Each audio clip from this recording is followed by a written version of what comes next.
Howdy. Howdy. That was actually pretty good on the second one. Good afternoon. I'm Max Angerholzer. I'm the CEO of the George and Barbara Bush Foundation, and on behalf of our entire organization and the Bush Center, welcome to College Station. This is going to be a big day. We're so happy y'all could be here with us. It's nice to have everybody together again. We've been looking forward to this moment. The George and Barbara Bush Foundation aims to protect and amplify the legacies of Barbara and George Bush through events like this. And today is going to be special because not only are we commemorating the end of the Gulf War and the liberation of Kuwait, but we're also celebrating the George H.W. Bush Award and giving it to a very deserving public servant. Before the program begins, though, I have a few thank yous and I have a few people I need to recognize. I'm going to ask a big favor of y'all. This is going to be tricky because I'm going to want to do it myself, but please hold your applause until the end. First and foremost, we want to recognize and thank Secretary James A. Baker III for being here with us today, and his wife Susan. Vice President Dan Quayle, who is our convener today, and we're very thankful for his leadership at the foundation. Thank you, Mr. Vice President. We'd also like to acknowledge Secretary Andy Card and his wife, the Reverend Kathleen Card, who are also with us. They were here for a football game this weekend, which was a lot of fun. I'd also like to acknowledge Vice President Richard Cheney. He had planned to be here with us today, but because of some scheduling difficulties and challenges, he was not able to join us, but he sends his very best regards to everyone here. I know he wanted to be with us, and he wanted just me to share that with y'all. Okay, so this special anniversary would not be complete without our friend, the Kuwaiti ambassador, Ambassador Al-Sabah. Thank you for being with us. We also have the Consul General from Houston, from the United Arab Emirates. He's also here with us. We're very thankful for their support and participation. So one of the great pleasures of being at the foundation is getting to be part of this Bush Center here. And I have some amazing partners and colleagues that I work with every day. Most notably, General Mark Welsh, who's the Dean of the Bush School, and Warren Finch, who's the longtime director of the Bush Presidential Library. And we have an extraordinary mission here, and we love working together. It is a really, really special opportunity. And as I said earlier, I think we all believe that the legacies of George and Barbara Bush are more important now than they've ever been. And Mark and Warren and our colleagues get to work on that every single day. I'd also like to note how much we value our partnership with Texas A&M. It's very easy for me to see, now that I've been here almost a year, why the President and Mrs. Bush picked Texas A&M for their presidential library. Putting others before yourself and that selfless sacrifice was so important to the Bushes, but it's core to everything that happens on this campus here. So we so appreciate the leadership of Chancellor Sharp and President Banks and all they do to further the mission of the Bush Center. So we have numerous Foundation board members here today. I'm looking at some of my favorites. I'm not going to call you out by name because I don't want to make other people envious, but I'm not going to be able to introduce all of them, but there were a couple of people that I wanted to recognize. First and foremost, our chairman, Hap Ellis. Hap, thank you for all you do in leading the foundation. Thank you for being here. President Bush's longtime chief of staff, who is no stranger to this community, Gene Becker, also serves on our board. So very honored to have Gene here with us as well. And then I'm very proud that three former CEOs of the Bush Foundation are also here with us. David Jones, everybody's favorite Aggie, Fred McClure, and of course, Secretary Card. So really honored to have those three colleagues here as well. We couldn't do an event like this and we couldn't carry out our mission without important sponsors and friends. Many of you in this room have contributed generously to the mission of the foundation for many, many years, and we're so thankful for that. I want to single out three sponsors, though, who made today possible.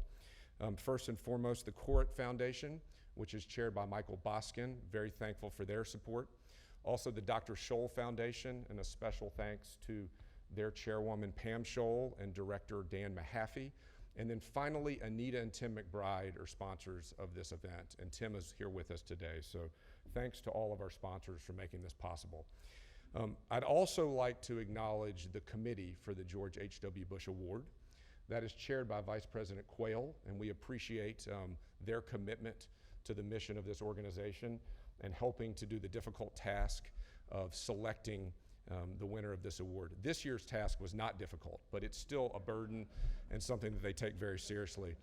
Also on the committee are Secretary Robert Gates, Secretary Condoleezza Rice, Chairman Richard Breeden, Governor John Sununu, Commissioner George P. Bush. So we're very thankful to their service for this foundation and for the George H.W. Bush Award. I'd also be remiss if I didn't thank our amazing staff at the foundation for making today possible, our friends at the Annenberg Presidential Conference Center for hosting us here today. Thank you, sir. Also want to thank TexAgs for their support on many of our events. And finally, our friends here at the Association for Former Students for stepping up and helping as well. So as they like to say, it takes an army to put something on like this, and we have a great army behind us today. So finally, one of my favorite moments of the night is going to be able to introduce our next guest. He needs no introduction in this town, and I had the opportunity to spend the weekend with him here, he and his wife, and I think he may be the most popular man in College Station. But that's Andy Card. Andy Card, as many of y'all know, was Deputy Chief of Staff to President Bush, 41. He was also a member of his cabinet. He later served as Chief of Staff to George W. Bush. Most famously, he was Dean of Students, Dean of the Bush School here at the Bush Center, and also was CEO of this foundation. So without further ado, please welcome Andy and thank all of the other people I just recognized.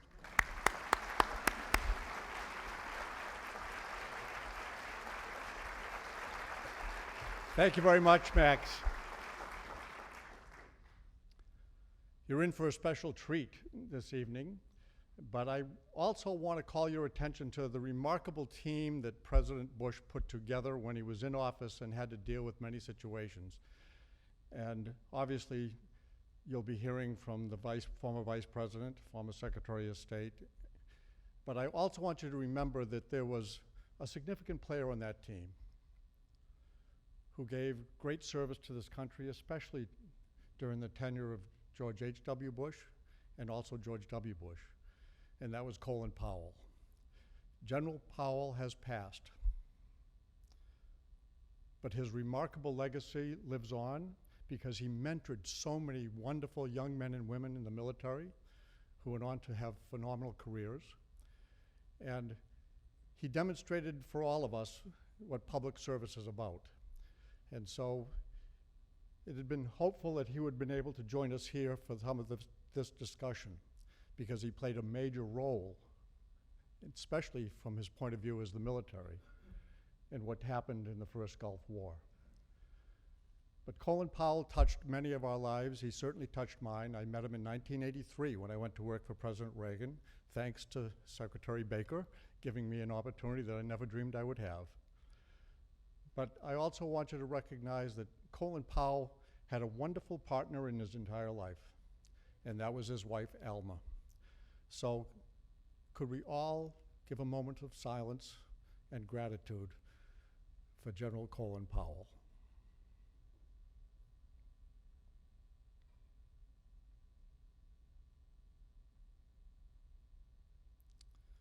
Thank you. George and Barbara Bush would be thrilled that you are here.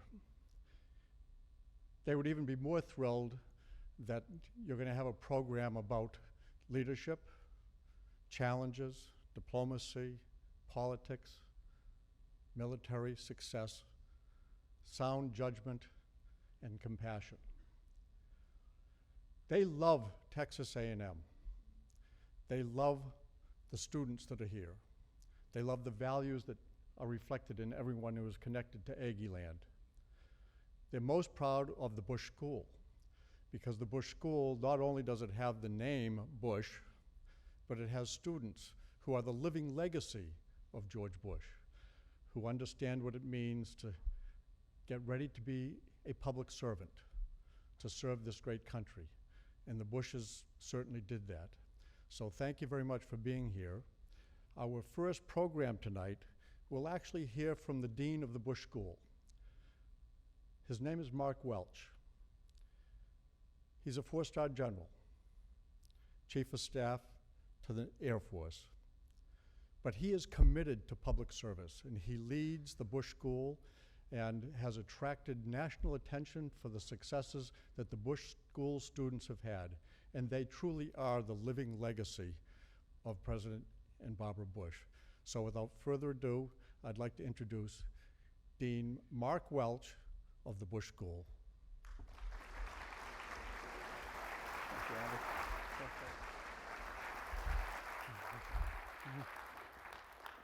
Howdy. I was just introduced by Andy Card. How cool is that? It is a thrill to be here tonight. Thank you so much for letting me take a couple of minutes on the front end of this presentation. Desert Storm was an interesting experience from many different perspectives and for many different people. And before we get to what I think is going to be an incredible privilege of listening to a high-level, strategic, big-picture view of that conflict, let me take just a few minutes to give you a much more narrowly focused view of Desert Storm. One of the things that's interesting about combat is that people forget that we have a lot of experience today in the combat arena in the United States military, but in 1991, very few of us who deployed to the desert had ever been in combat before. It had been a while since Vietnam, and most of those veterans had left the service. And so most of us were experiencing combat for the first time, and whether you experience that as the kind of cold, soaking intensity of ground combat, or the high-octane, sometimes insanely chaotic 1,000 miles an hour of closure of aerial combat, your first combat is an intensely personal experience. And the 30 years since Desert Storm have taken the details of missions and targets and the operational side of this away from me, along with most of my hair and my hearing. But I can still recall with incredible clarity the sights and the sounds and the feelings and the incredible pride and the magnificent people that I was privileged to stand beside there. Now, there are a lot of veterans in this audience of this conflict and others, and you know exactly what I'm talking about. So while I'll use a couple of examples from my experience, I think you'll have a couple in your mind's eye of your own. First slide, please, Andrew. Next slide, there we go, thank you. This is the base that we were operating out of. I was an F-16 squadron commander. This base is actually in the United Arab Emirates. We lived up in the upper left center of this picture. And on the morning of the first day of the war, we had finished breakfast at about 3 in the morning, and I put 4 of the pilots in my squadron in a car I was driving, and we started driving down the long road that's on the left side of this picture, coming down to our squadron area, which was at the bottom of the field. And as we started that drive, we heard an afterburner light. It was 3:15 or so in the morning, and that was Colonel Tom Rackley, who was the commander of our sister squadron and my hooch mate during this entire experience, taking off on the first combat sortie for our wing, the second wave of the night sorties on the first night. And we slowed down in the car and just watched him come roaring down the runway with that beautiful blue, yellow, white flame out behind the airplane, lift off the ground and level off at about 10 feet and just accelerate to about 450 knots and then pull it straight into the vertical, because that was a combat departure, so nobody could get a shot at you with an infrared missile. And then pull the airplane out of afterburner, and the flame disappeared, and so did the airplane, because all the lights were off. That was the first time I'd ever seen an airplane completely blacked out. And I remember thinking very clearly to myself as we watched this, damn, we're actually going to do this. And about that time, next slide please, Andrew, one of the guys in the car pointed to the right and said, take a look at this.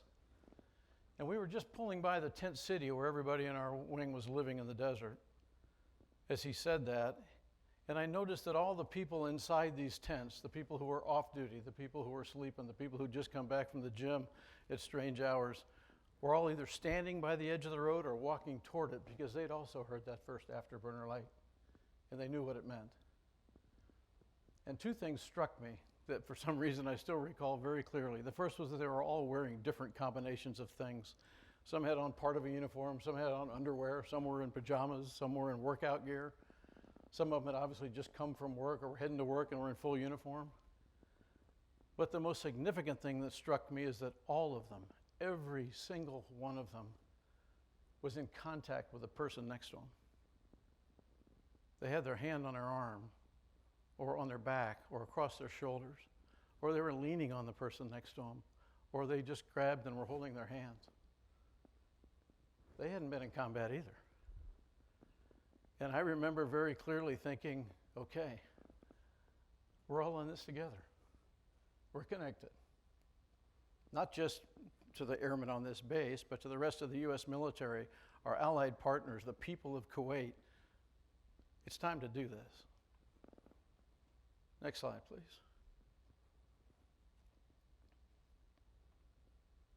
The end of the second week of the war, I walked out to my airplane one morning and I met a guy named Dave McGarr. Dave McGarr was a master sergeant. He was a crusty, not nice, get it done, no nonsense master sergeant. And he ran our flight line at night. He made sure airplanes were fixed, they were loaded, they were fueled, and they were ready to go for the next day's missions. And he was phenomenal at it. But he didn't have a diplomatic, sensitive fiber in his body. Only his airmen loved him because he made them great. He rarely talked. But he was at the front of my airplane when I showed up, like he was every morning, and all he said was, "They're all ready to go, boss." And I said, "Thanks, Mac, I know they are." And then I noticed a little flag on his antenna of his vehicle. And I said, "Hey, why don't you let me take your flag on this mission? We're going to go bomb the nuclear plant south of Baghdad. Maybe your flag will enjoy the ride." And I was kind of laughing. And he stopped like I'd hit him with a 2x4. And he said, "Are you serious? You'd do that for me?" I said, "Dave, I'm a hell of a guy. Give me your flag." So he went over and took the flag off the antenna, put it in his hands, literally just like this, and he walked over to me with it. And I remember watching that thinking, that's kind of strange, but it's cool. And I took the flag and I put it in my flight suit pocket, and honestly, that's the last I thought of it until after the mission. When I came down out of the cockpit, Dave was standing there. I started to tell him how glorious we were in battle and the incredible skill we displayed. And I was getting the okay, come on, look. And I went, "Oh, the flag." And then I got the duh look. And I took the flag out of my pocket and I handed it back to him. And he put out his hands and took it. And he turned and he walked back. He didn't even say anything and just took it back to his truck, got in the truck and took off. And I remember thinking, that's kind of strange, but it's cool. We returned home from the war, and I heard that Dave had had that flag matted and framed. He put a little plaque on it that says, "Flag carried on bombing mission over Baghdad, Iraq by this pilot," with my name on it and then the tail number of the aircraft. And he'd hung it in the living room of his apartment right over his couch. It was the center of his life, which I also thought was strange, but kind of cool. When I left that job, they had a very nice farewell party, and at the end of the night, Dave walked up to me, and he was carrying a rolled up brown paper bag, and he gave a very moving little soliloquy. He said, "Here." And I took the bag, and he walked away. And so I, with a little bit of trepidation, unrolled the bag and reached my hand in, and I pulled out this. That small flag, matted and framed. This is the greatest award I'll ever receive. On the back, in pencil, it says, "With my deepest respect, David McGarr, Master Sergeant, United States Air Force." About 10 years ago now, Dave died of pancreatic cancer. And before he died, I had the chance to talk to him in the hospital in Layton, Utah, where he was. I was calling him on the phone from overseas. It was a horrible conversation because I didn't know what to say, and he never said anything. And toward the end, as I'm saying something stupid like, "You'll beat this thing," he said, "Hey, boss, do you still have that flag?" "Yeah, Dave, I've got the flag." And he said, "Take care of that for me, will you?" "Oh, you're damn right, Dave. And before I'm done, I'm going to tell the whole world about this flag." Told a lot of it already. And I'm going to tell them about the guy I think of every time I see it. Those white stripes just remind me of his integrity. The red stripes are his courage and conviction, and the blue field is his loyalty. And every one of those little stars is the face of an airman he taught to do the job right, so that when it really mattered, they were superstars. I'll never forget Dave McGar. Next slide. When the ground war began, there are people in here who can talk about that. All the rules are off for Air Force pilots as far as staying away from certain threat areas and not going too low, because now every gun was aimed at a U.S. or coalition partner soldier or Marine.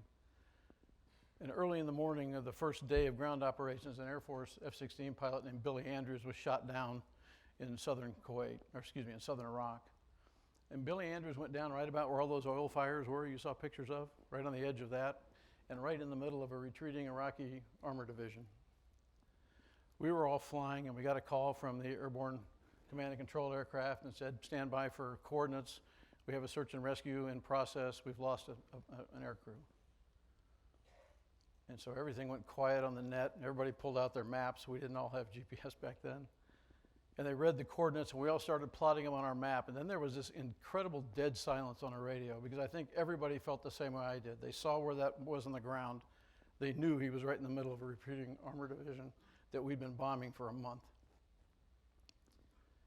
And we thought, not a good place to be.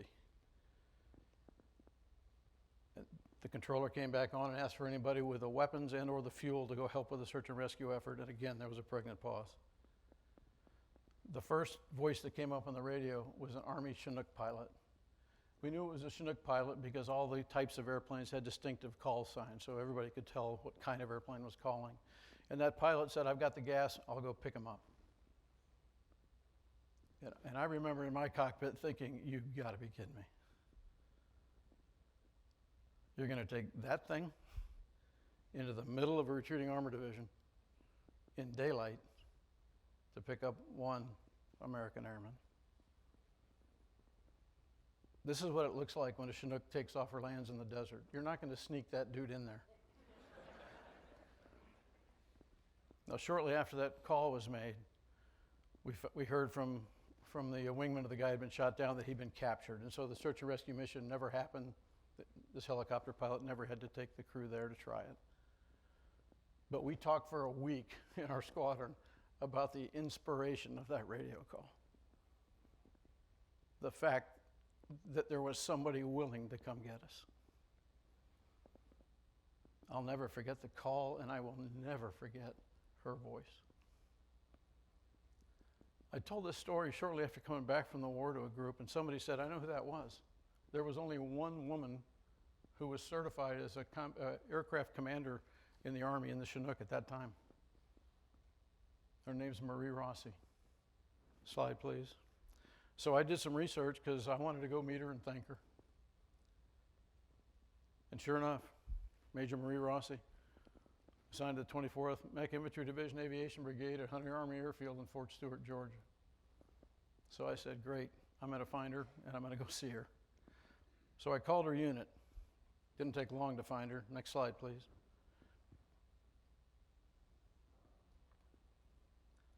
She lives here now with 400,000 other heroes in one of the older sections of Arlington National Cemetery. The night the combat operations had ended, she and her crew were called to Kuwait City to pick up a soldier whose hands had been damaged picking up unexploded ordnance. They were on their way back to a surgical unit on the border of Saudi Arabia and Kuwait and Iraq when they hit an unlit radio tower that wasn't on any map. And everyone in the helicopter died. I'd made a promise to go meet her, so next time in DC, I went to Arlington.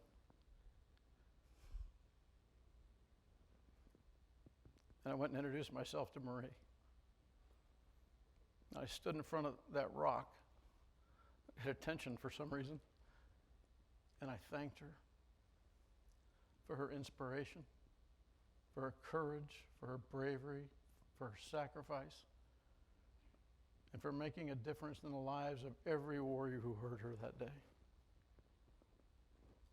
I'm never going to forget Marie Rossi.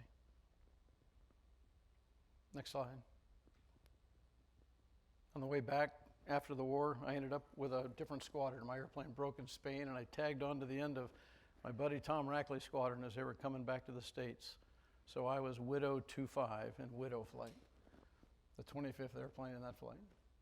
As we crossed into U.S. airspace up northeast of the country, going across the northern Atlantic, the first controller we talked to from the U.S. was Boston Center. And that agency controls everybody in that sector. And Tom checked in Boston Center Widow flights with 25 at flight level 390.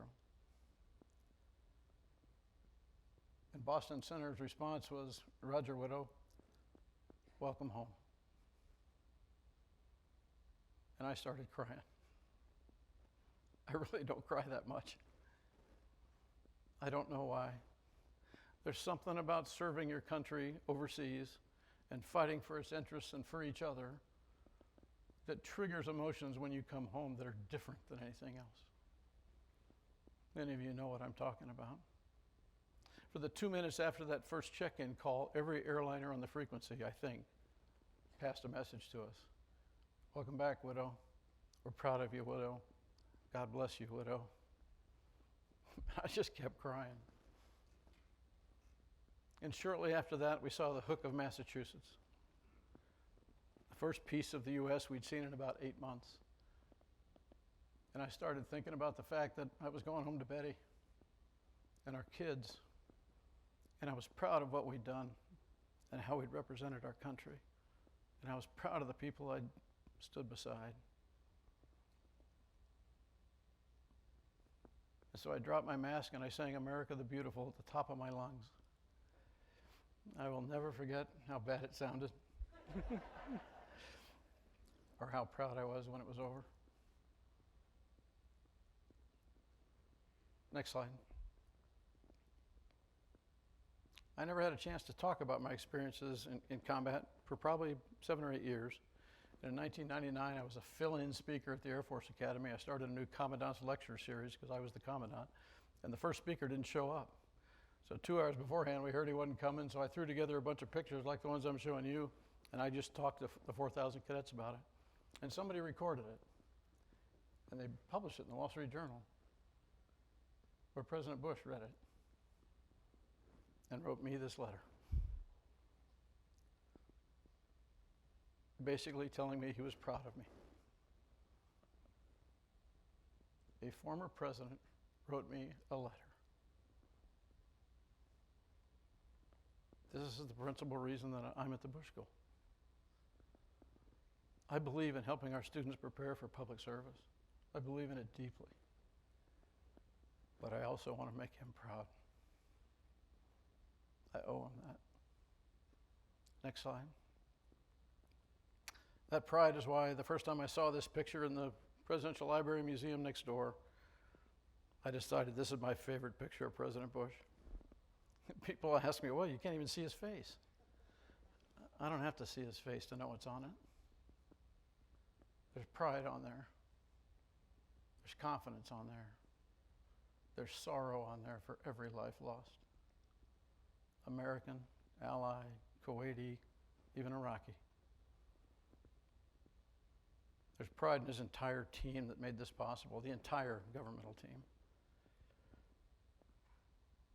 But he's not the one I look at in this picture. I look at the other guys, the ones facing him. Look at the way they're standing. Look at their demeanor. Look at the rigidity of the salutes. In every way possible, this picture screams respect. Because he was our commander-in-chief. And we loved him. Amen. Next slide. And giggle. Thank you.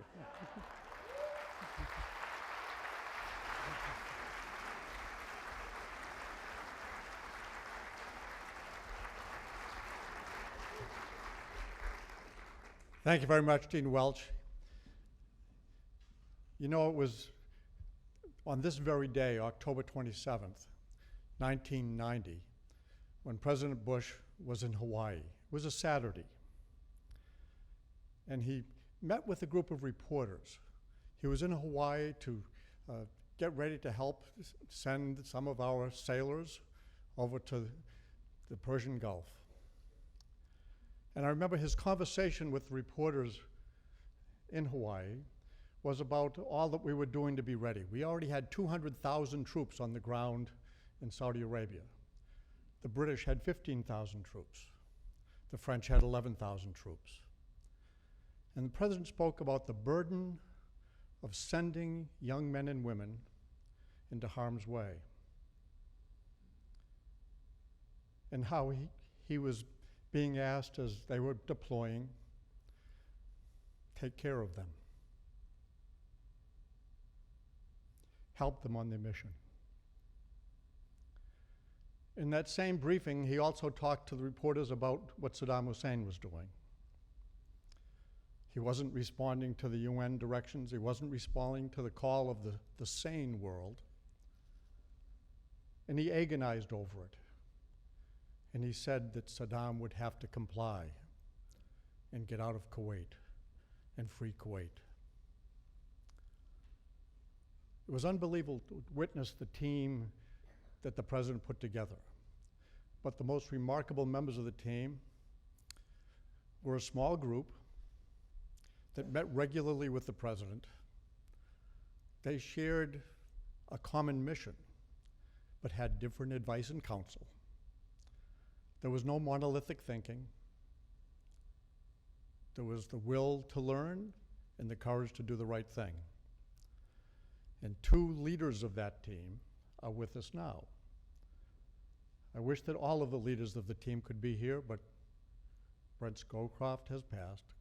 Colin Powell has passed. Bob Gates is tied up.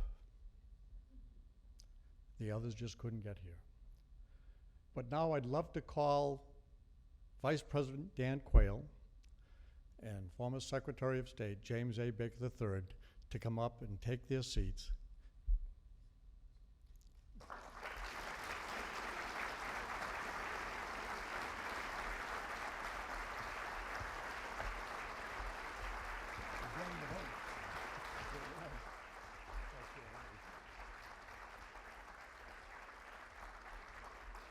As they take their seats, I would like you to pay attention to a video that was put together by the Bush School students and faculty with the great help of Fred McClure, also worked in the White House for President Bush. And watch this video and then enjoy the conversation between Vice President Quayle and Secretary of State James A. Baker III. Thank you.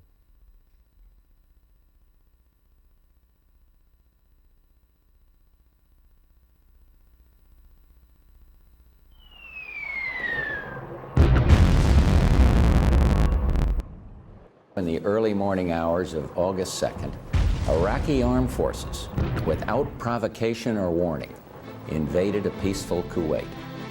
This will not stand. This will not stand, this aggression against Kuwait. If history teaches us anything, it is that we must resist aggression or it will destroy our freedoms. Immediately after Iraq's invasion, President Bush and Secretary Baker built an international coalition of support against the occupation of Kuwait. The message was clear. Saddam Hussein's aggression was opposed not just by the United States, but the world.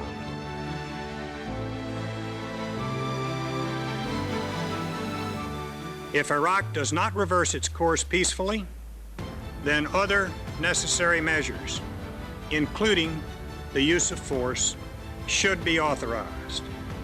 We must put the choice to Saddam Hussein in unmistakable terms.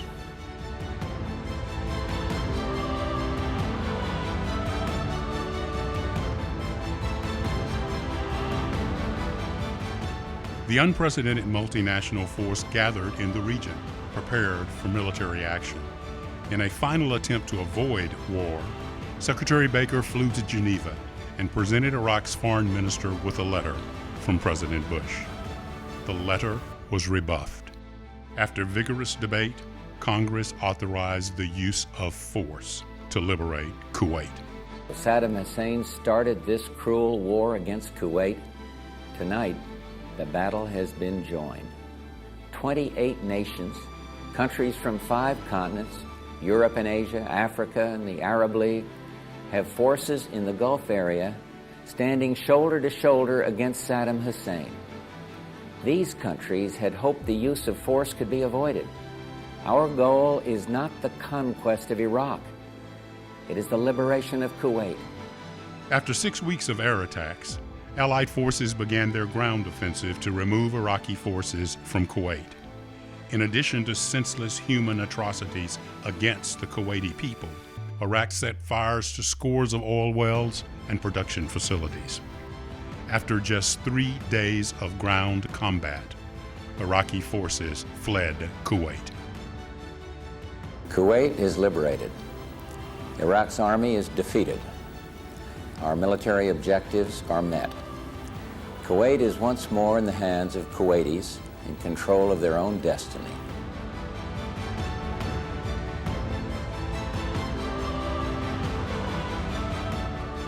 We went halfway around the world to do what is moral and just and right. We fought hard, and with others, we won the war. We lifted the yoke of aggression and tyranny from a small country that many Americans had never even heard of, and we asked nothing in return. We're coming home now, proud, confident, heads high. There is much that we must do, at home and abroad, and we will do it. We are Americans. May God bless this great nation, the United States of America. Thank you all very, very much.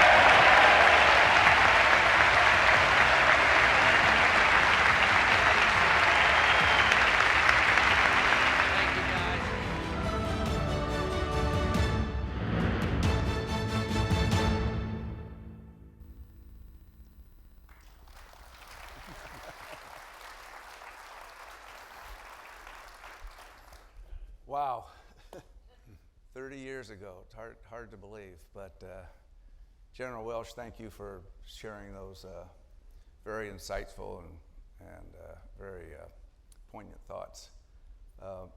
Maria Rossi was actually discussed in the Oval Office when that tragedy occurred. So watching the film there and with my friend Jim Baker here, it's hard to think that it's been 30 years, but what we're going to do, I'm going to sort of lead the discussion. He's going to do most of the talking. He's got all the answers. We know that. But I'm going to break it down into sort of two sections. Talk obviously about the Gulf War and what led up to it, and a little bit the afterthoughts. Then I'm going to switch maybe to some more contemporary issues that I think will provide some insight and probably some discussion afterwards at our dinner. But first, Mr. Secretary, the film pointed that out. What we really had to do before the President made the final decision was to gain public support. We had to get the support of the American people. We had to get the support of the United States Congress. And in the United States Congress, as you well recall, we had a Democrat majority in the Senate. We had and in the House. The House was a little easier for whatever reason because Foley and Les Aspin were very much in our camp. But in the Senate, it was a lot different because George Mitchell was the majority leader, was opposed to us. Sam Nunn, good friend of both of ours, chairman of the Senate Armed Services Committee, was opposed to us. So we had really an uphill battle, 54 Democrats, 46 Republicans. We also had a heck of a fight in the United Nations. You got to deal with the Russians, you got to deal with the Chinese to get those security resolutions through. I think we got 3 of them through, if my memory's correct. So can you just give us some insight on the diplomacy, some of the political, wrangling in the Congress, and really in the United Nations, where with the 3 resolutions that you were successful in getting through, and then we had to make the decision. Thank you, Dan. Let me join in your praise of General Welsh's remarks. They were extraordinarily poignant, and I think represent a lot of what we felt back there during that time. In particular, I was talking to him in the green room about January 10th or 11th. I was in Dhahran, Saudi Arabia, and I was addressing pilots from a different air wing, I suppose, who were going to be in the first wave of the attack on to kick Iraq out of Kuwait. That was only 5 or 6 days before they were, and it was very, very moving experience for me, because I knew when the balloon was going to go up. I knew it was going to go up on January 15th, which was our deadline date, January 16th in the region. But they didn't, and they kept asking me questions. And finally, one lieutenant, I think, stood up and said, "Mr. Secretary, can you please tell us when we're going to go home, or when we're going to kick some butt?" I said, "Well, I can't answer that specifically, but it won't be very long." But I want to say, with respect generally to what President Bush did in this war, I happen to believe, and I've said this many times, I've written it, I think this will go down in history as a textbook example of the way to fight a war, the way to fight it politically, militarily, diplomatically, economically. It was a textbook example. President Bush knew what he wanted to do. He defined victory. Victory was going to be kicking Iraq out of Kuwait, not going to Baghdad. You will recall, after we left office, we got a lot of grief from people. Why didn't you guys go to Baghdad when you had a chance? Well, President Bush was smart enough to know better than to do that. And we didn't. We defined victory. We did not let mission creep into the effort. We told the world what we were going to do. We ran around and gathered, as you put it, support from international support by the UN resolutions. And we needed that in order to get the political support, because we had a Democratic House and Senate. Then we got the domestic political support. We did exactly what the president said. We didn't exceed our war aims. And then to put it all, to tie a ribbon around all of it, we got other countries to pay for the war. And that's the only time I think America has fought a war where we didn't pick up the entire tab. We lost 386 lives, and so we paid a dear price. And we spent about $10 billion. My recollection is the war cost us in excess of 80 or 90, and we got other countries to pay and for who it. was that person that went around with a tin cup asking all those countries for A that? lot of us. well, you were in charge of it. I did a lot of it. You were the chief collector, like a tax collector. But Secretary Brady, the Treasury Secretary, went to the Asian countries. I went to the European countries and to some of the countries in the region, the Gulf countries and so forth. But I really believe, as historians examine this war, they will conclude that it is a textbook example of the way to take America to a war and the way to conduct a war. Okay, so you talk about the limited objectives, Right. getting them out of Kuwait. We weren't for a regime change. If it happened, it happened, but that wasn't our objective. It was a 100-hour war. And now, we're just finishing up in Afghanistan, which was a 20-year war. It was not that limited objectives. It became more open-ended. Same way with the second Gulf War. So, I mean, how did you want to talk a little bit about the two different strategies there? And is our strategy, the strategy that we had, is that going to be the template for the going forward, or do you think it's going to be more of the open-ended type? Well, I think any future presidents could learn a lot by looking at what President Bush did in the first Gulf War. There was no mission creep. Victory was clearly defined as kicking Iraq out of Kuwait, nothing more, nothing less. We told the world what we were going to do. We got the world behind us, and then we got the American Congress behind us and did what we said we were going to do. As you will recall, there was an internal debate on whether we ought to go to the United Nations. And the Congress. And the Congress. And the Congress. But with respect to the United Nations, George Bush had been our U.S. ambassador to the UN. He understood, I think, how important it would be if we could get a use of force resolution.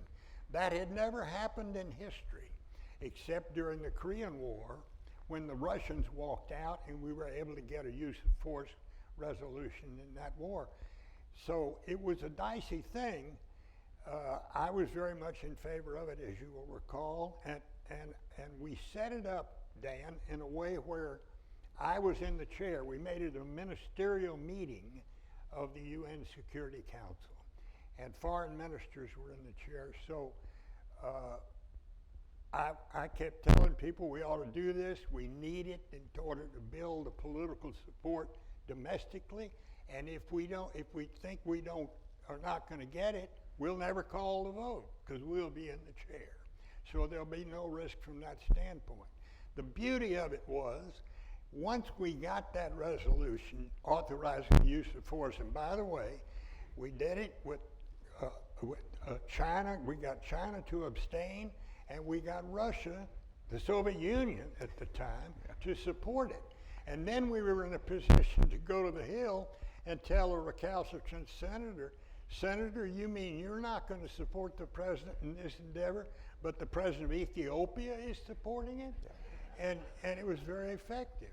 Yeah, well, and the vote in the Senate was 52-48. Very close. And I remember I was in the chair, and it was uncertain on how Al Gore was going to vote, and he was going to be the 52nd vote. And he got up and he started making a speech, and I said, oh my gosh, he's going to vote against this. And Bob Dole just told me, no, he's going to vote for us. But he gave a speech that was very critical of us. But at the end of the day, he deferred to the president, which is obviously, we're very grateful for that. The three resolutions through the United Nations, Saddam Hussein saw the United Nations, he saw the 500,000 troops basically deployed against him. Why do you think he didn't just cut a deal or withdraw? Do you have any idea? I have absolutely no idea. Nobody has any idea. But because he's bound to have known we were serious. I don't know why he didn't. He had a habit, though, in prior situations of going right up to the brink before he would take action or fail to take action. And in this case, he went right up to the brink and got caught. I mean, he just didn't believe us that was an ironclad deadline of midnight on January 15th. Yeah. So the video mentioned your meeting with Foreign Minister Tariq Aziz, which got a lot of coverage at the time, but I think it's been underreported about what really went on at that meeting, which I think was quite historic. I was back in Washington in the West Wing, and Bill Sapphire, he either saw Scrowcroft or Sununu, I forget which, had stopped in the office the day that you're meeting with Aziz. And he says, well, so what do you think's going to happen over there? And of course I didn't say much. I said, I don't know. I said, expectations aren't real high, but Jim Baker is over there and he knows how to negotiate, so Bill, we'll just have to see. So what happened? That was the last real effort for diplomacy. Because once that closed down, then there was no other choice. So what happened at that meeting? What President Bush wanted to do was to make sure that the world knew that before we went to war, we had exhausted all other possible means of accomplishing the objective of getting Iraq out of Kuwait. And so Saddam made a proposal that I go to Baghdad and meet with him, and that Tariq Aziz come to Washington, and President Bush said, "Oh, we talked about it." And President Bush said, "Okay, we're willing to do that, but Saddam would never give us a date." And then we went back and forth for a while. Finally, we agreed with the Iraqis that we would meet. Foreign ministers would meet in Geneva, and that's the meeting you're talking about. We went there. There was a lot of consternation among our own troops, including maybe you, that somehow Baker's going to pull this rabbit out of the hat. That somehow we were going to pull this out of the hat, exactly. And not have the luxury of going in there and beating the hell out of the Iraqis. I knew we weren't, because I knew, first of all, I knew that President Bush's intention was to just demonstrate we were going to leave no stone unturned, and I knew that we had a UN Security Council resolution authorizing the use of force, and we were not about to negotiate down from that. And so there was really no other outcome that could have happened at that 7-hour meeting in Geneva with Tariq Aziz.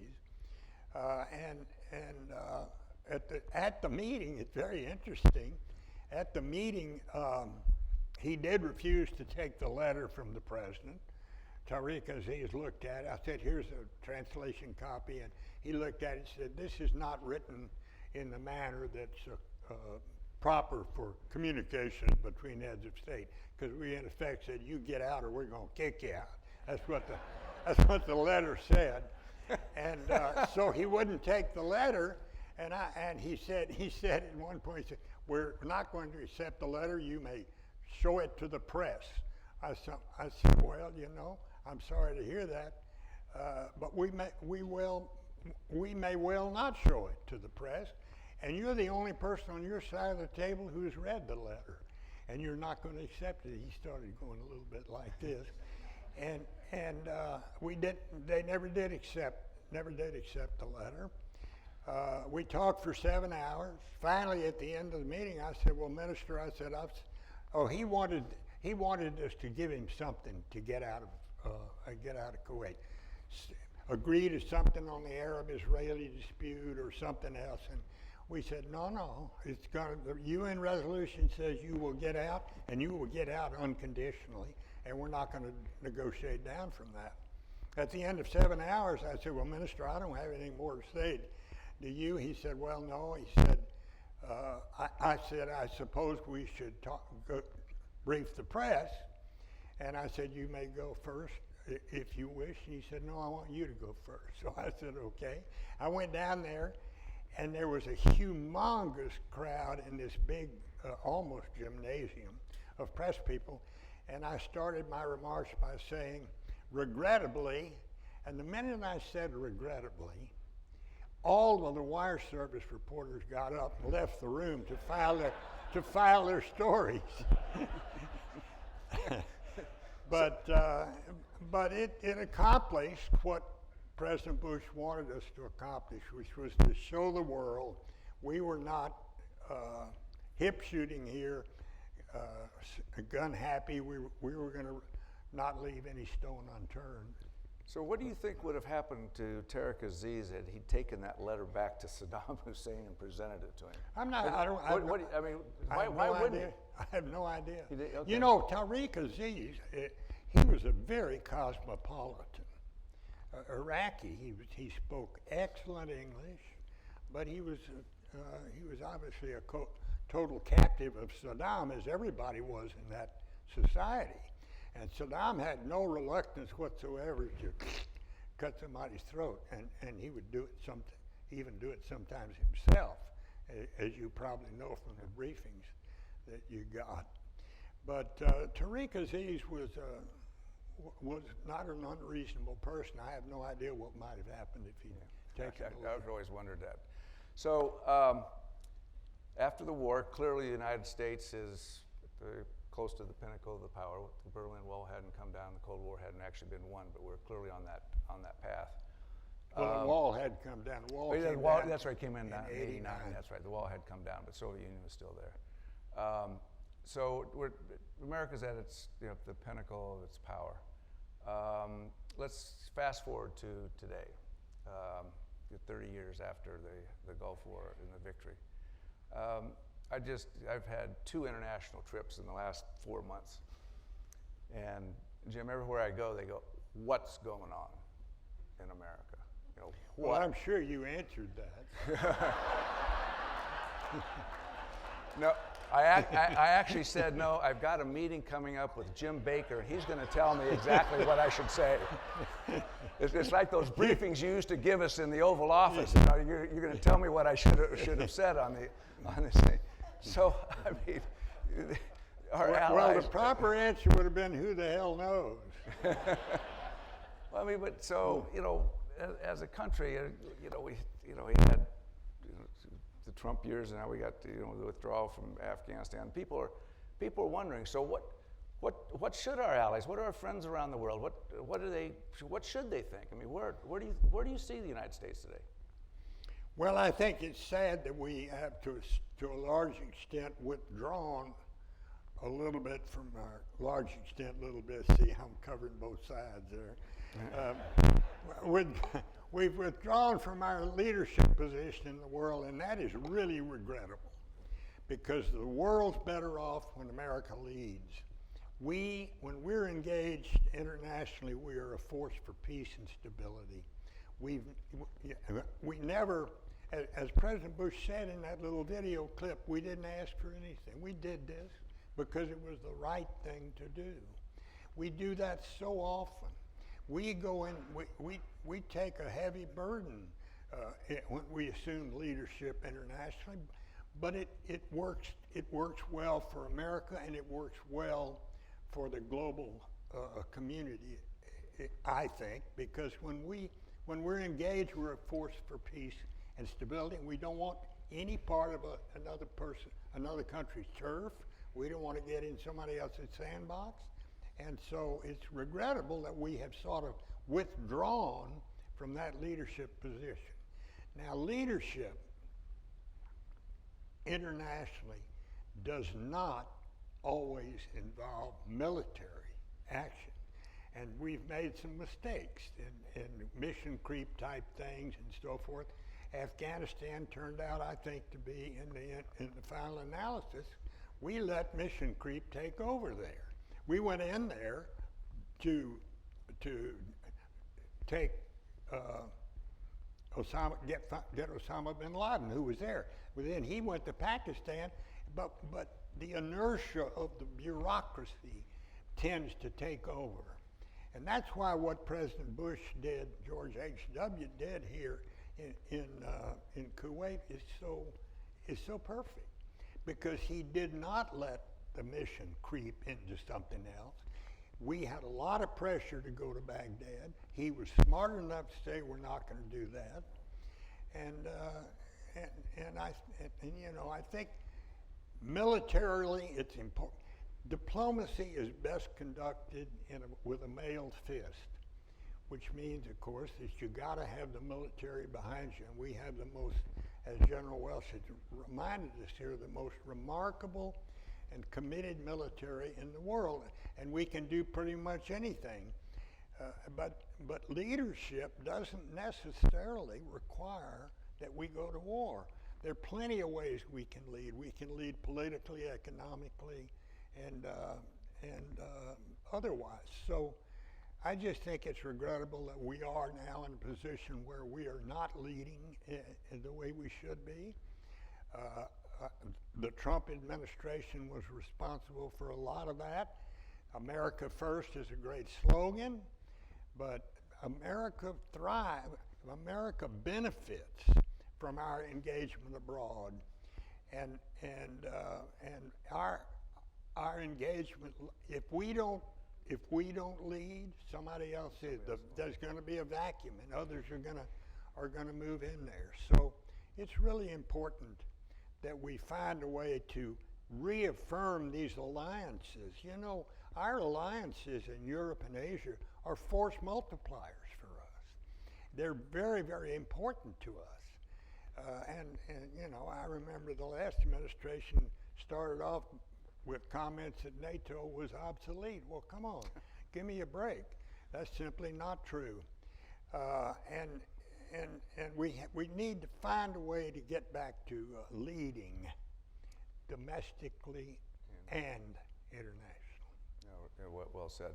As I traveled around the world, I was vice president, meeting with heads of state, foreign ministers, and you'd always have the gripe session. They'd come in. Why aren't you guys doing this? Why aren't you doing that? I'm sure you got it too. Tell the president this. Tell that Secretary of State that he needs to do this.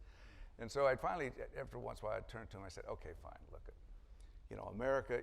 We're never going to be perfect. We're going to make mistakes and error of judgment. Would you rather have an America that acts too strong or too weak?" And every one of them always said, well, of course, you know, we'd rather you err on the side of being too strong. And I think that's, you know, you talk about that vacuum. So well, they want our leadership, particularly our allies. They may resent us in many ways. They do. Like, they may be jealous of us in some respects. But I tell you, when you go to as many countries as I went to and see the way America is admired in all of those countries, you simply have to make the case for involvement abroad. I mean, it's a security blanket for America too. Yeah. So 30 years ago, we win the Gulf War. Obama talks about the pivot to Asia. Yeah. I think the Trump administration sort of carried it on. As far as I know, the Biden administration as well. And so as we pivot to Asia, the flashpoint over there is obviously Taiwan, the rise of China. We always operated under the one China policy, strategic ambiguity, if you will. Yeah.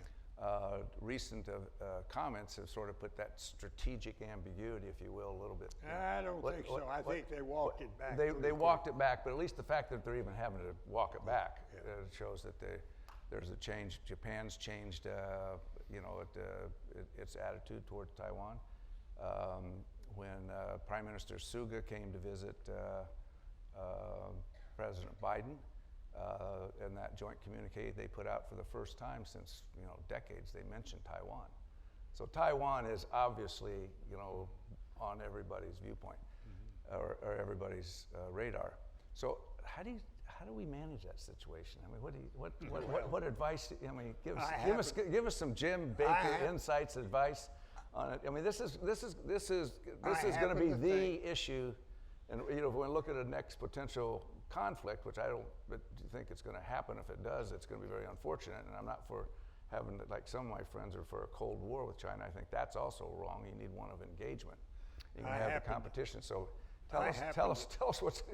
Give us some insights on this. I happen to think that strategic ambiguity is the right approach with respect to what the United States might or might not do if China used force against Taiwan. It has succeeded for many years.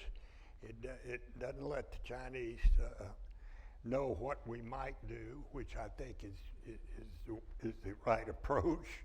I for one would not be in favor of fighting a land war all the way across the Pacific, another land war. We should have learned our lesson, I think, on those. But so strategic ambiguity is the way I would think we ought to approach it. With respect to China generally, the emergence of China as a global superpower is the biggest challenge, in my view, foreign policy challenge facing our policymakers today. And it is extremely important that we get it right. Sadly, I think we are moving toward a Cold War environment. I do think that we need to confront China where our principles and values conflict with theirs. For instance, on human rights, on Tibet, on Taiwan, things like that. But I think there are places where we could get back to a bit of cooperation with China. Now, I'm one of the people who I feel a little guilty about this because I worked hard and argued hard for bringing China into the World Trading Organization. We felt that if we did that, China would become a responsible member of the world community and that it might encourage them to change some of their policies, particularly some of their repressive domestic political policy. It didn't work. And it didn't work internationally either. They still spend a lot of time screwing us around, and other countries too, and particularly on trade. I mean, they've never complied with their TO obligations. And so I'm disappointed in that. On the other hand, like you, I think it's really important that we understand there are places where we can work with China. North Korea is one. There are others. Trade might be one, where we can get some movement. But in those areas, we ought to find a way to work with China. But we ought to be resolute and firm and have strong resolve where we disagree on some of these issues with China. That's all of these authoritarian countries understand strength and force and determination and consistency, and it seems to me that ought to be our approach to China. Yeah, the one thing that's really different about China now is that Xi Jinping is a much different leader than they've ever had before. Yes, he is. You know, Deng Xiaoping was for reform. Everybody after Deng Xiaoping was for reform. Xi Jinping's going for his third term, which I think he's going to try to make it a 10-year term. Mm-hmm. And if he makes it a 10-year term, that's 20 years of rule. He's clamping down on a lot of these. Well, Putin's doing a pretty good job of that. Yeah. Yeah, but Russia, you know, we always talk about Russia, but China is an economic, as you well know, is a real economic power. They're building up not only a navy, but some of the nuclear weapons. It is the challenge for the next decade for sure. And Xi Jinping being the strong leader he is, you know, I don't know what his strategy is ultimately towards Taiwan, whether he's going to say, I've got to get this in the next 10 years or not. I don't know, but I think that, you know, that's why it's important for him not to know what we might or might not do if he tried. Well, that's why it's important. I always give Taiwan the defensive capability, you know, which I think they're doing. So, anyway, Asia, let's come home just for a moment. Put on your Secretary of Treasury hat. You've been there, you know, give us, you know, tell us. You got, you can make a speculation of whether you think Powell's going to get reappointed or not. If you want to do that, you might not want to do that. I have no idea. We'll see. But the economic situation right now, I mean, you know, a lot of people think that the interest rates or the inflation is transitory, that interest rates maybe they'll be raised next year a couple of times. Let me say that. Let me answer that by saying this. There are two major challenges, in my view, facing our policymakers today in America. Number one is our political dysfunction. It's worse than it's ever been before, and it's getting worse, and I don't know how you cure that, because it's caused by a lot of different things. Redistricting, which of course is required, it's constitutional. So a state that's dominated by Democrats draws more and more safe districts on the left, dominated by Republicans, more and more safe districts on the right. So the responsible center of American politics has disappeared. And I don't know how we handle this political dysfunction, but it's very, very damaging. We are not getting the people's business done. The second major challenge, in my view, is this ticking fiscal debt bomb.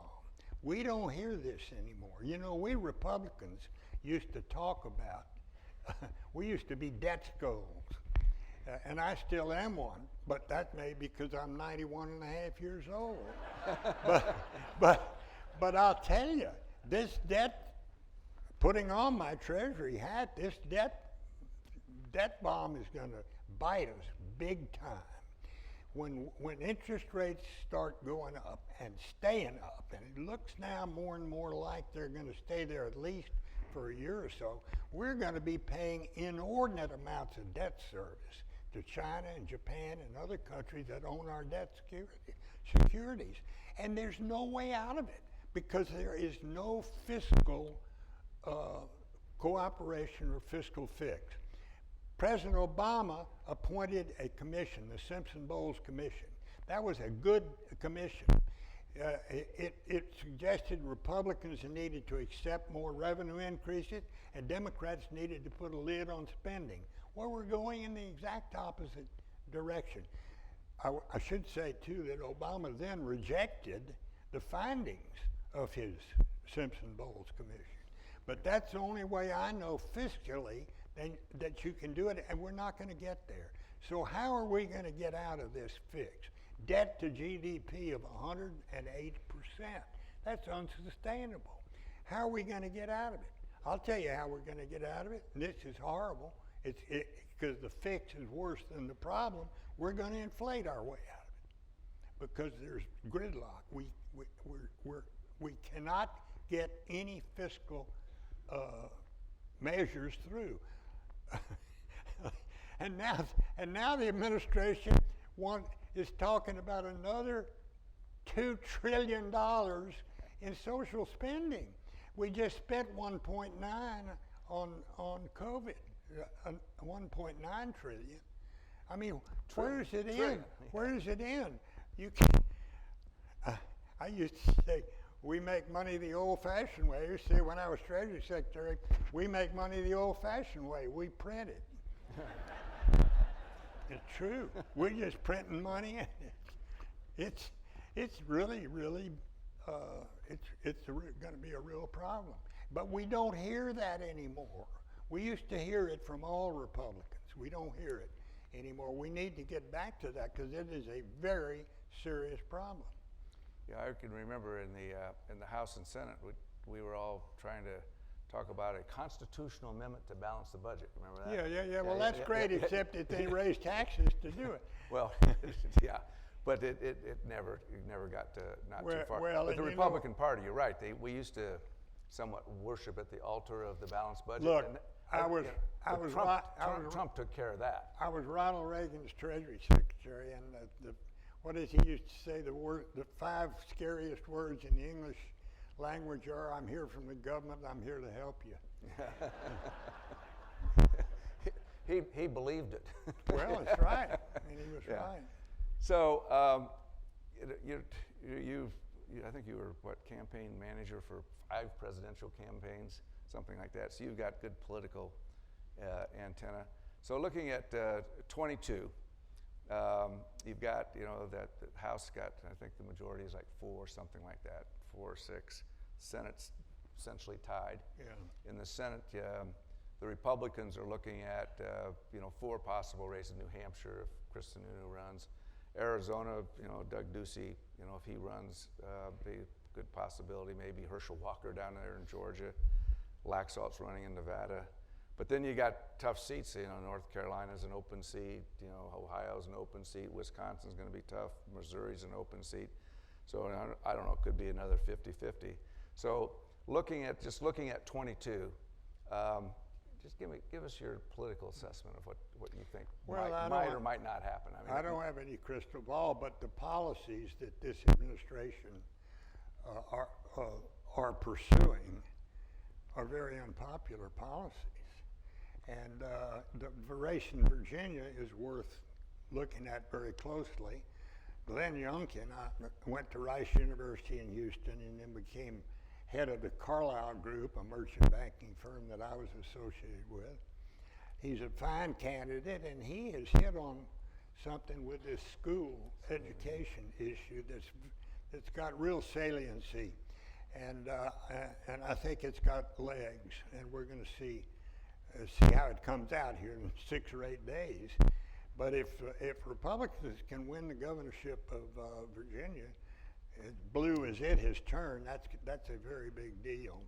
I happen to think we stand an extraordinarily good chance of taking either the House or the Senate in the 22 midterm. Yeah. So just final comments before we get to your award. You and I both saw the leadership capabilities of our dear friend President George Bush. How you saw in the clip there, this will not stand. I remember that resonated. After that, he came in and we had that meeting in the cabinet room right after that. And we sort of said, well, this will not stand. I guess we know. I guess we know what the marching orders here. I don't think we were quite prepared for that statement, but he never looked back. I remember Margaret Thatcher said one time, well, don't go wobbly. You know, he never went wobbly. He knew from day one what he's going to do if Saddam Hussein didn't get out of Kuwait. And his leadership on that, he was basically perfect for that job in that moment. So in the closing couple of minutes we have, you want to just talk about the leadership of our dear friend George Bush?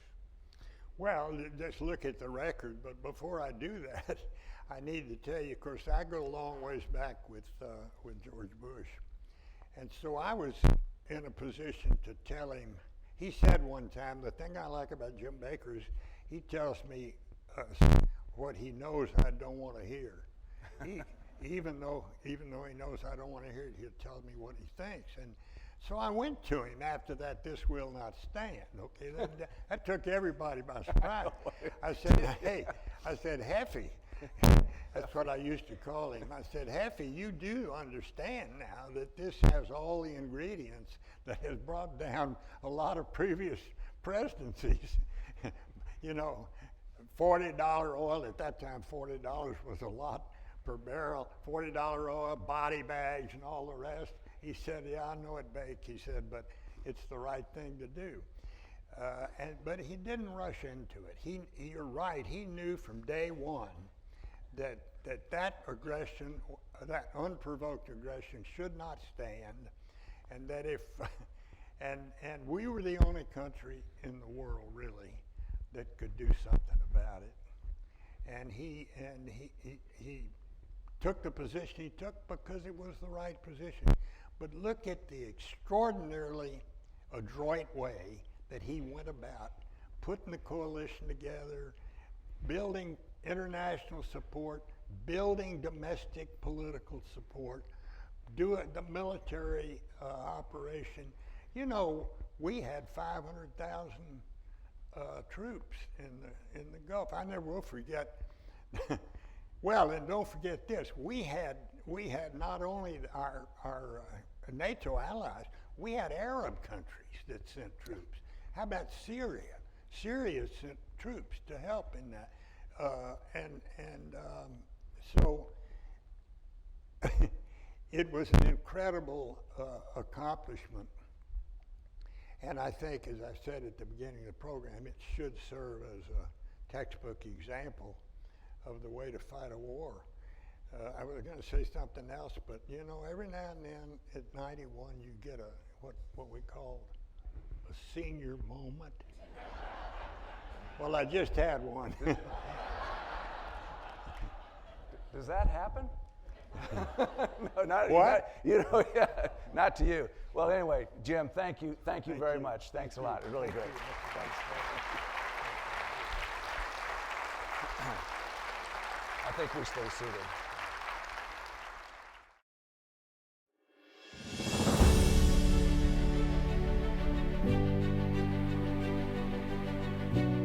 Public service is a noble calling. It's worth doing and worth trying to succeed in. Be a part of something. Be a part of the community. Give to others. I mean, that's the way to do it. And it comes naturally. Be in the game. Get off the bench, get in the game. The George H.W. Bush Award for Excellence in Public Service recognizes an individual or group's dedication to public service at the local, state, and national or international levels. The award underscores President Bush's long service and commitment to public service. Since 2000, 11 individuals have received the prestigious George H.W. Bush Award for Excellence in Public Service.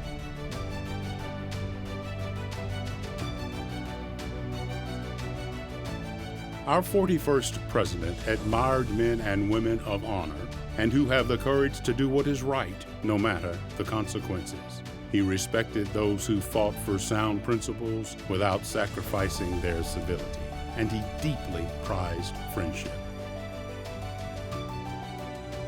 The next generation of patriots and leaders is preparing to take up the mantle of duty and ensure that the long line of selfless service and sacrifice which our nation was founded on remains unbroken. On the clay courts of Houston, George Bush discovers a doubles partner in James Baker. An instant decision given he was listed as the men's single champion in 1958, 1959, 1960, and 1961. It was a partnership on and off the court for 60 years. A friendship destined to lead full lives through honorable public service. James Baker ran national campaigns and served 4 presidents, including White House Chief of Staff, Secretary of the Treasury, and Secretary of State.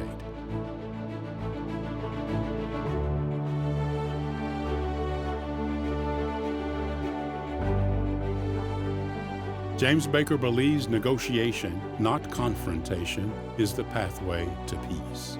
Among his many accomplishments, he helped craft bipartisan tax reform, helped facilitate the end of the Cold War, and during the Persian Gulf crisis, he built a historic international coalition of 35 countries. When you formulate and implement foreign policy for America, you've got to consider not only America's interests, national interests, but also our principles and values. So you have to strike a balance. We need to stop yelling at each other as a nation and start listening to each other. And the way you get things done is to work constructively with the other side to benefit the national interest. The James A. Baker Institute for Public Policy is one of the leading nonpartisan public policy think tanks in the country. And Secretary Baker is still, today, considered the nation's chief diplomat, working toward more effective national and international public policy, continuing his service to the nation and the world.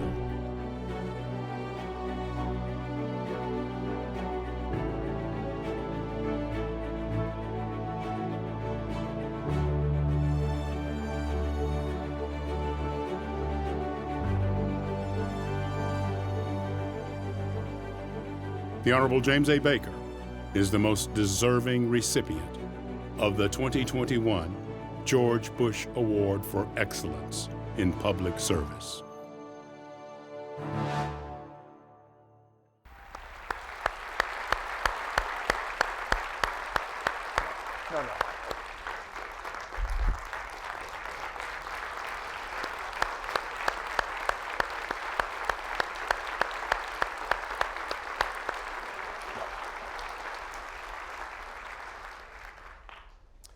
Howdy. Yeah, I got that down. How about that Alabama, Texas A&M game? Anybody watch that? Golly. So anyway, Andy, is it okay if I talk now? Just want to make sure that we got the schedule right. And he used to be, under Bush, the deputy chief of staff. He used to tell me what to do and where to go and all that. So now, role reversal here tonight. Anyway, it's my distinct pleasure and honor to be able to give the George H.W. Bush Award for Excellence in Public Service to my dear friend Jim Baker, James A. Baker III, better known as Jim Baker, or Bakes as some of us refer to him every once in a while.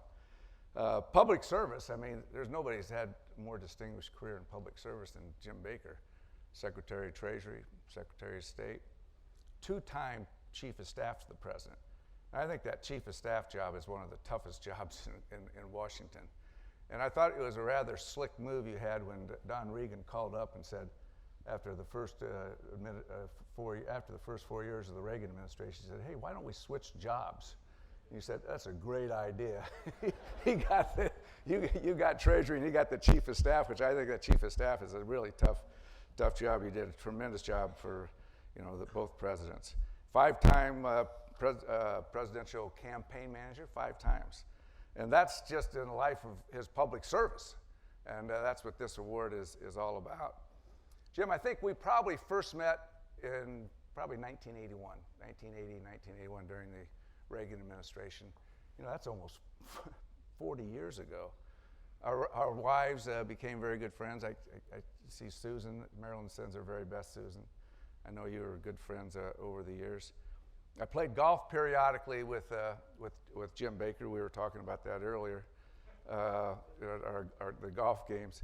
And he's an avid hunter, and he loves hunting. But That's his real passion, but I left the hunting to the other vice president.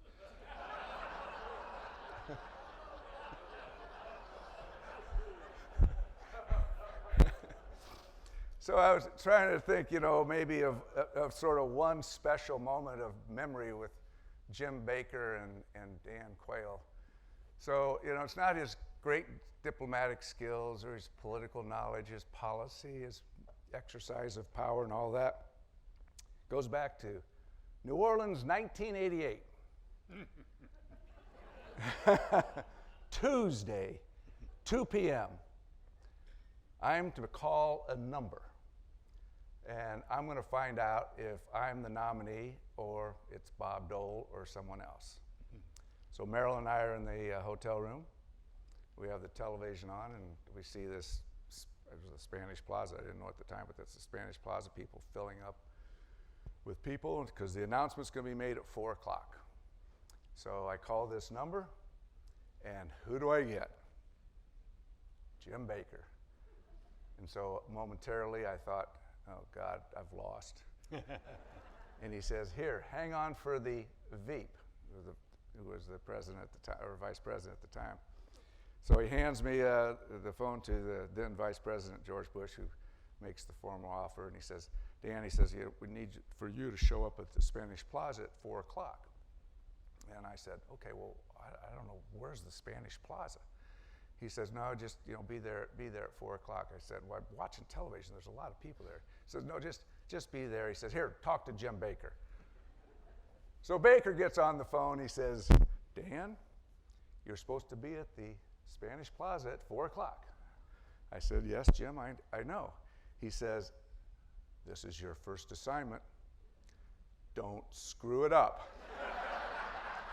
I didn't. Look at him laugh. And then he goes on and says, and he can only do this in his Jim Baker Houston way, Dan, let me tell you something. This decision can be revoked.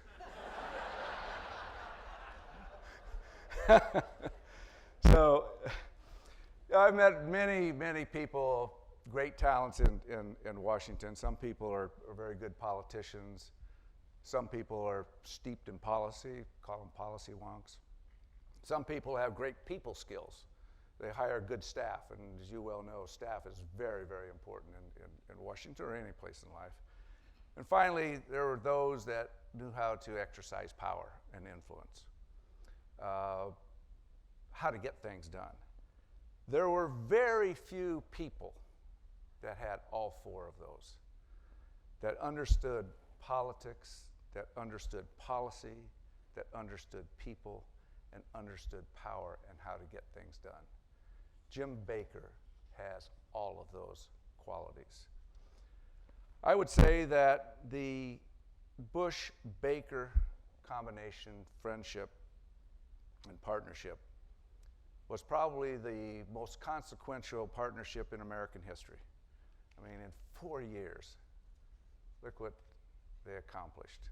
Winning the Cold War without firing a shot, Berlin Wall coming down, Eastern and Central Europe getting rid of the yoke of communism, Soviet Union dissolving, Germany reunited, Noriega apprehended, Saddam kicked out of Kuwait, apartheid eliminated in South Africa, all in 4 years. Now, as you look back on these things, these events happened in a very positive way. But it didn't have to be that way. And the reason they ended in a positive way was because of the leadership that we had. George Bush and Jim Baker were a friendship of over 60 years. They met in Houston, and Jim was with Bush in Houston in those final minutes before the president went to heaven. For those of us who love George, it was a real joy to learn that Jim Baker was by his side in the final hour of his life. The president was comforted by someone who was always there for him and always there for his country. Jim, Our country is grateful to your service. Your place in history is fixed, and it is of remarkable achievement. So on this special occasion, along with Susan, your family, all of us are filled with respect and admiration for the great life of leadership and achievement that you have led. With that, will you please come forward and accept the George H.W. Bush Award for Excellence in Public Service.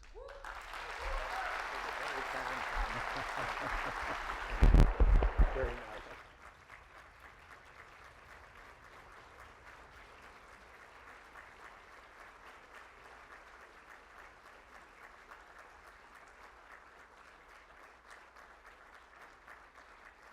Thank you, ladies and gentlemen. Thank you.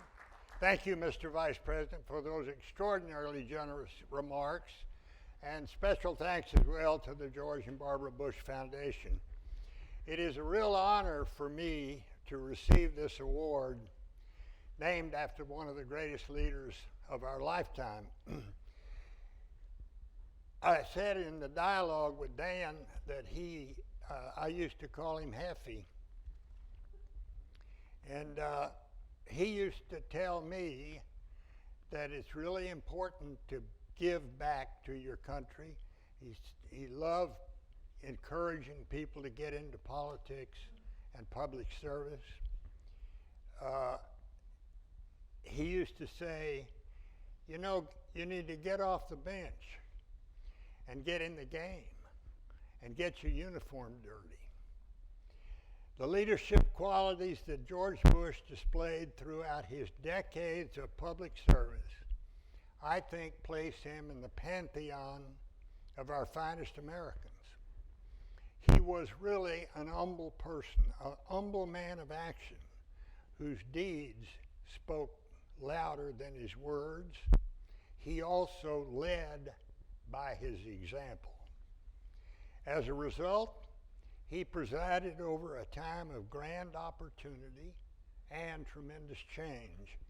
The Cold War ended, as the Vice President just told us, ended with a whimper rather than the nuclear boom that those of us of that generation had always feared.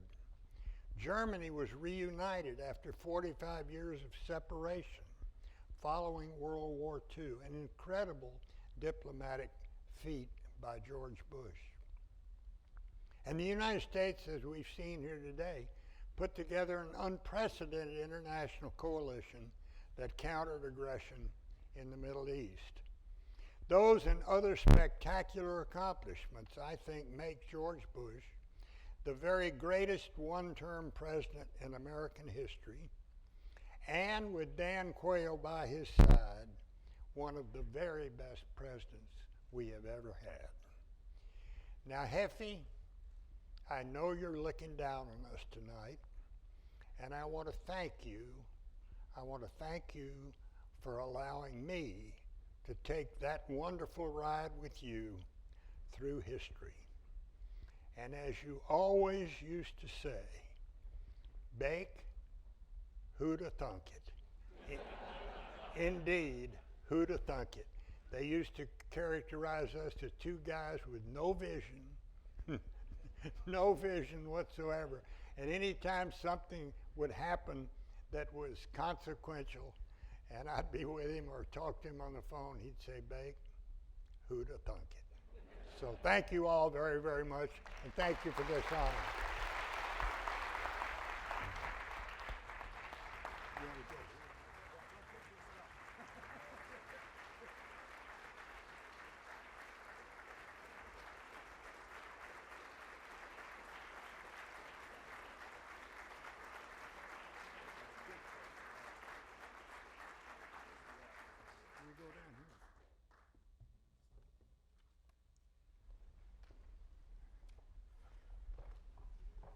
So now we're going to be entertained by the Texas A&M Singing Cadets.